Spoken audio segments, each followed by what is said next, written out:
Today our guest is Rick Fedrizzi, the CEO and founding chair of the U.S. Green Building Council and the CEO of its sister organization, Green Business Certification, Inc. With almost 4 billion square feet of LEED certified space worldwide, Rick and the USGBC have catalyzed a global green building movement that has created vibrant new markets and is changing the way that we live, work, worship, and play in buildings. This is transformation at a massive scale, and there's nobody better to talk to us about how leadership helps make transformation happen. And so to help us make more change and more impact, we have Rick Fedrizzi today. Well, good morning. Good morning, Rick. It's great to be here in Madison. It's great to have you here at Seventh Wave. Every transformational movement has pivotal moments. I'm sure when you founded the USGBC, you didn't think about 4 billion square feet being possible. What were some of the moments when you realized this was actually going to happen and it was going to happen at a massive scale? Yeah, I mean, these moments, 25 years goes by very quickly. And when I think of the earliest time when literally one new member would join the organization, and that would actually give us about 11 days of operational capacity. So we got very excited about those things.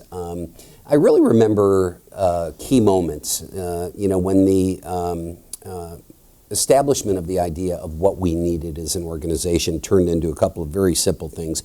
We needed a rating system, we needed a conference, and we needed membership to kind of help us get to this new paradigm that we were looking for. And the membership was a struggle in the beginning. LEED was a struggle. But then there was a moment when LEED was done. And I think that after 7 years of growing the council, included in that 7 years was the time that LEED was actually being put together. We were all pretty exhausted. We had no money. And the federal government looked at this program called LEED and said, we'd like to kick the tires on that. And then after DOE and GSA did a couple of buildings with that, some private developers in New York City looked at it, and then you could almost see the patient come to life.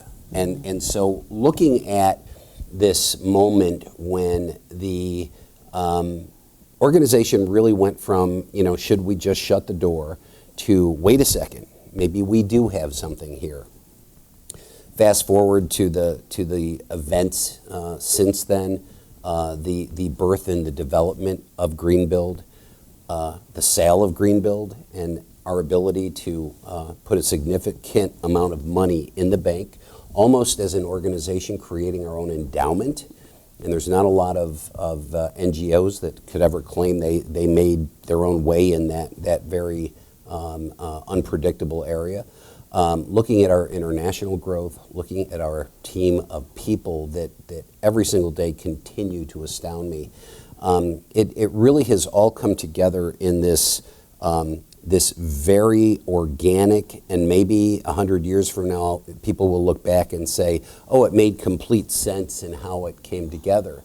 But what we saw, and what the volunteers saw, and what the community saw, at that time was a lot of chaos and a lot of opportunity, but a lot of questions. But then ultimately, the important ones stuck.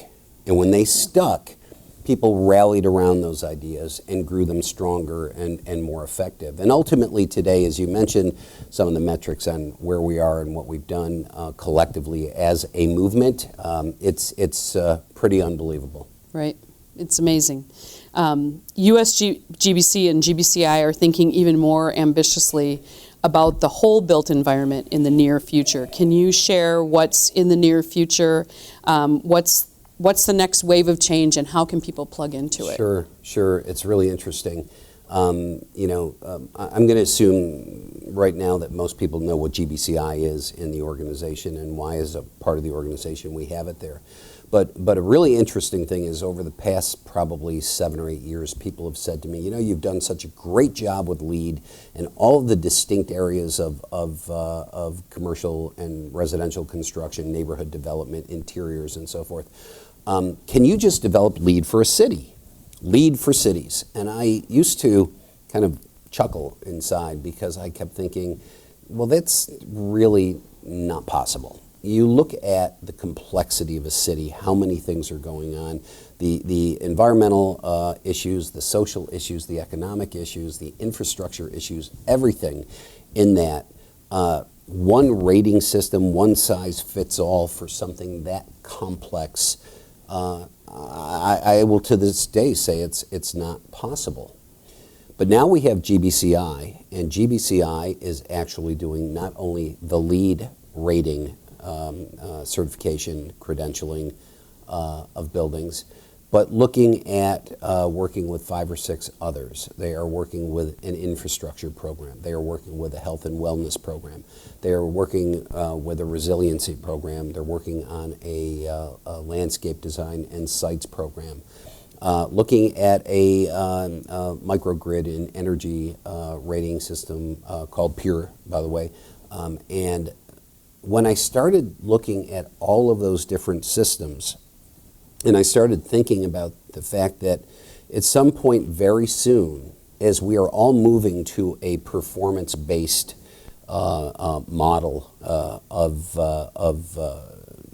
the way that our cities are built and our buildings are designed, someone that's really smart will someday create an algorithm, and that algorithm will weave together all of those different rating systems that have been developed by very smart people within their own industries. Mm-hmm. And that weaving of that massive quilt may in fact end up looking like LEED for cities.